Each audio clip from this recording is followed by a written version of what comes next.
The NHL free agency frenzy is pretty much over. There's hardly any UFAs remaining, and after a couple of exhausting days covering this, I felt like it would be fun to go through 7 teams who I feel had the best week when it comes to making signings or trades. Now, these are not all teams that are going to compete for a Stanley Cup this year. There are a few who I added onto this that I feel like just really improved their roster from the last season. So if you guys have been liking the content lately, make sure you hit that subscribe button now and like this video. Helps you know when I post new videos and also pushes my content to other people. And let's get right into this one. First team on my list, the Chicago Blackhawks. And some of you might be asking yourself, well, how does Chicago win the day? They're not going to be competing for a playoff spot anytime soon. Well, let me explain. The Chicago Blackhawks and their GM Kyle Davidson had a very tough goal to achieve this year. Right now, they have their new generational talent Connor Bedard on his rookie contract. And like some of the other players of the past, like Sidney Crosby, Connor McDavid, you really want to utilize the time where you have this kid on a very cheap deal. So with that in mind, the Chicago Blackhawks wanted to build a competitive team this year, and in hopes of challenging for a playoff spot in the next 2 or 3 years, I feel like a lot of these moves are going to be very impactful down the line. So let's talk about a couple of the moves that Davidson was able to make. First, they signed Teuvo Teravainen to help on the power play and bring legit top 6 caliber scoring touch to this lineup. Teravainen used to play for the Blackhawks, so he's familiar with the organization, and his time with the Carolina Hurricanes was a bit up and down, but I feel like the deal that they were able to sign him to and his age will really help Bedard in these next upcoming years. They also brought in another forward, Tyler Bertuzzi, who should add a bit of that pest presence that we all know and love him for, while also still giving them some good solid points in the second half of the year like he typically does. Chicago wasn't going to stop there. Yes, they added the scoring touch that they needed, but I feel like adding a few more veterans was really crucial to this next step in the process. And Chicago did exactly that, adding veterans Craig Smith,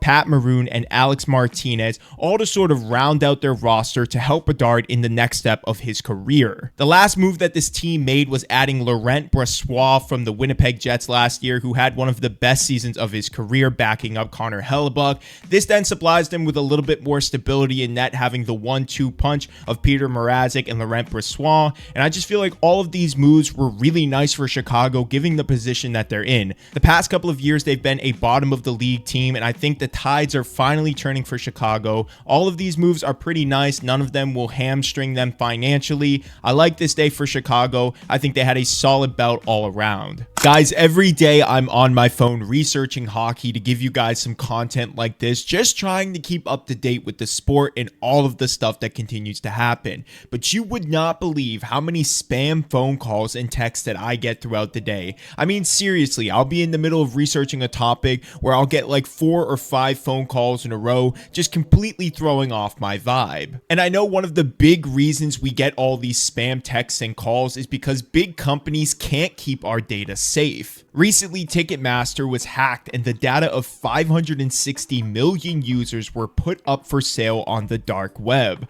The data stolen includes full names, addresses, email addresses, phone numbers, and credit card data. At best, this could just lead to a ton of spam and you could just be annoyed, but at its very worst, this could actually lead to fraud. And what exactly is Ticketmaster doing about this? Well, honestly, nothing. They said they didn't think the hack would have any material impact on an overall business. So as a business, they're happily willing to collect our data, but do nothing about it or protect us in any way. That's why I use Aura, the sponsor of today's video. Aura alerts me when my data has been part of a data breach or leaked on the dark web. It gives me fast fraud alerts if anyone tries to use that data to access my credit card or my bank accounts. And it also removes my information from the data broker websites, so that way I get less spam. I also get things like transaction monitoring, a VPN, antivirus, parental controls, and a password manager, along with identity theft insurance. I get all of this in one app and at an incredibly affordable price. If my info were compromised by Ticketmaster in a data breach, I wouldn't worry because Aura is always on, always doing the hard work and keeping me safe. I'm not leaving myself or my family vulnerable to data breaches, and if you don't want to either,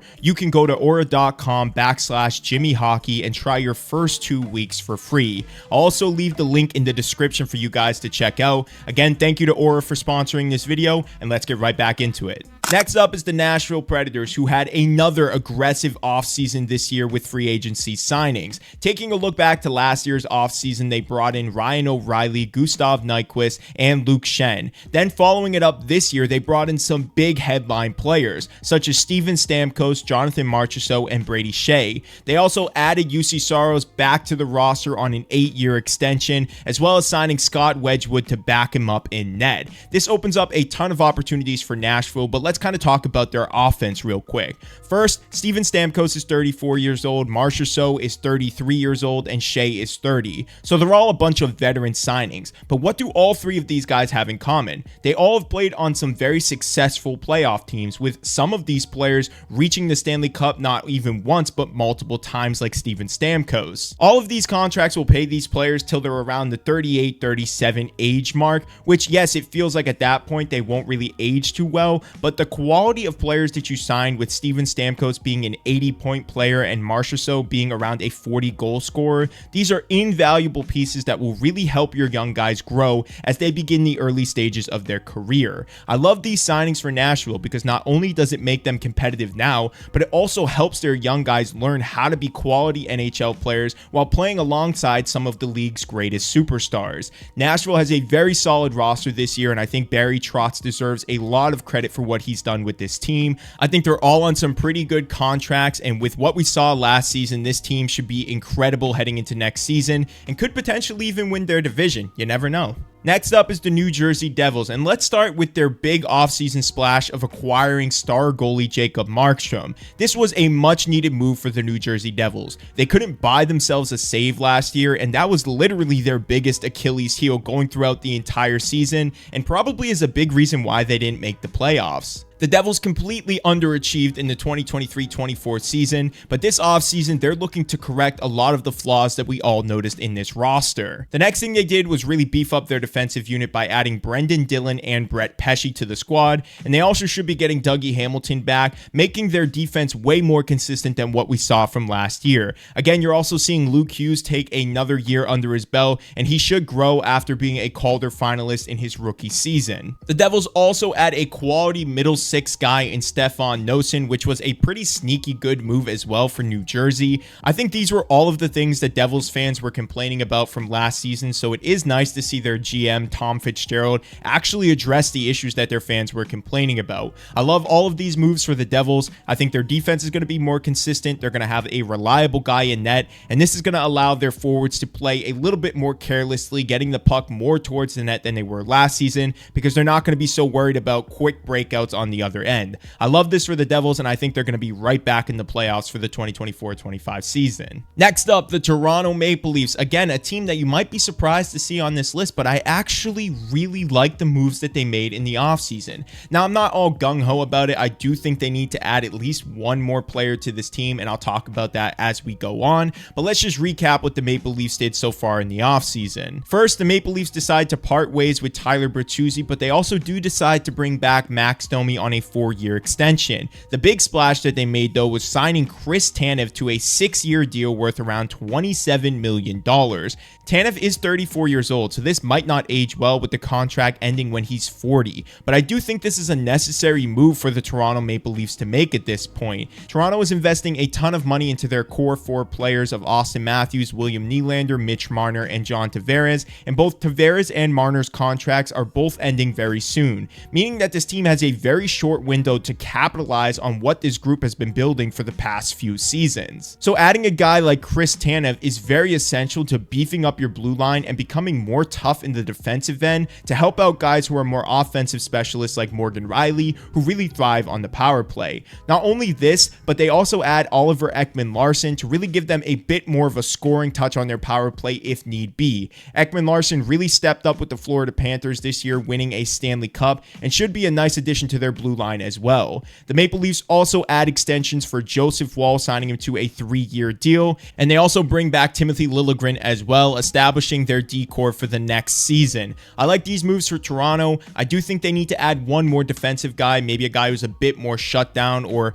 brings that star power, if you will, but I love this for Toronto. I think they're going to be much better next season and way more structurally sound defensively than we've ever seen this team be with their core 4 of players. Next up, the Tampa Tampa Bay Lightning. A lot to talk about here. I was gonna put them as sort of a middle of the pack team because I didn't like some of the moves that they made. Obviously, I'm not a fan of them getting rid of Steven Stamkos. I do think they could have come back with at least a competitive offer, signed him to at least like an 8-year, $5 million contract, but he's in Nashville now, so let's forget about that. Their offseason losses, they lose Mikhail Sergachev, Steven Stamkos, and Tanner Jeannot, but they bring in a big-time winger in Jake Guentzel, who should immediately fill that hole that Steven Stamkos left. Guentzel signs to a 7-year, $63 million extension, making $9 million AAV for the next 7 years. Again, I love this move. I think Guentzel proved that he's a quality winger even when he's not playing with Crosby in the playoffs with Carolina this year. I don't really like the loss of Sergachev, but I do feel like to free up some cap space, Tampa really needed to do something. And I also really appreciate the re-signing that they gave Victor Hedman, bringing him back on a 4-year deal with $8 million AAV. Something they probably could have offered Stamkos, considering that's something he got with Nashville. But again, we're not talking about that. I was going to put them as kind of a middle of the pack team, but I do think that this is kind of a new era for the Lightnings, and I think that Jake Guentzel is going to fit in seamlessly with Kucherov and Braden Point. I love these moves for Tampa Bay. I think they're going to be back in the mix of things again next season, and I'm very excited to see what this new look Lightning is going to look like in the 2024-25 season. Next up, the Boston Bruins. They were heavily criticized last year for not having a quality top line center after losing Bergeron and Krejci to retirement, and this offseason they finally do something about it, adding free agent forward Elias Lindholm, who signs to a 7-year deal worth $54.25 million. They also bring in an additional defenseman in Nikita Zadorov, who should be a huge addition to this team and add some more snarl to their blue line. Unfortunately, with these additions comes a few losses. The Bruins lose Jake DeBrusk to Vancouver on a 7-year deal, and they also lose Danton Heinen to Vancouver as well. Two players who really had some nice seasons with Boston last year. I do think these losses will be a little bit tough for the Bruins to move on from, but I think the additions really outweigh all of that, and I love this Elias Lindholm signing for Boston. Next up, the Edmonton Oilers. So close, but yet so far. They lose in the Stanley Cup Finals after almost coming back from 3-0, and I think that they really had some effective offseason moves so far once free agency opened up. The Oilers were looking to add depth at the trade deadline, bringing in Adam Henrique from a trade, and rather than just letting him go on the market, they make a good move by re-signing him to a 2-year, $6 million extension. They also decide to extend Matej Janmark to a 3-year, $4.35 million extension, and Connor Brown is coming back on a 1-year, $1 million extension as well. But the Edmonton Oilers weren't done there. They bring back Corey Perry on another year contract, making just over $1 million, as well as bringing in a bit more secondary scoring by adding Victor Arvidsson and Jeff Skinner. The one thing they did lose was Warren Foegele, but if you outweigh all of the additions versus the loss here, I think the Edmonton Oilers are in a much better position than they were at the beginning of last season. They needed the depth, they add some great players, and I think that Skinner is going to be a huge underrated pickup for this team after his buyout with Buffalo. The guy's on a 1-year, $3 million contract and had some pretty good numbers while playing with the Sabres. Let's not forget that. I think the Edmonton Oilers are going to be looking to come back big next season, trying to get back to the Cup, and I think this offseason so far is a huge A for them. I love these additions, and I'm excited for this team next season as well. But these are my 7 winners from the NHL free agency sweepstakes this year. With everything pretty much wrapped up, I think these are the teams who really made the biggest splash and impacts on their roster that should show for the 2024-25 season. But let me know what you guys think. Who are the biggest winners from free agency and the offseason so far? Drop your thoughts in the comments below. Make sure you like this video and subscribe to the channel. As always, I will see you guys in the next one. Again, a huge shout out to Aura for sponsoring this video. If you guys want to check them out, visit aura.com/JimmyHockey for 2 weeks of a free trial, or click the link in my description.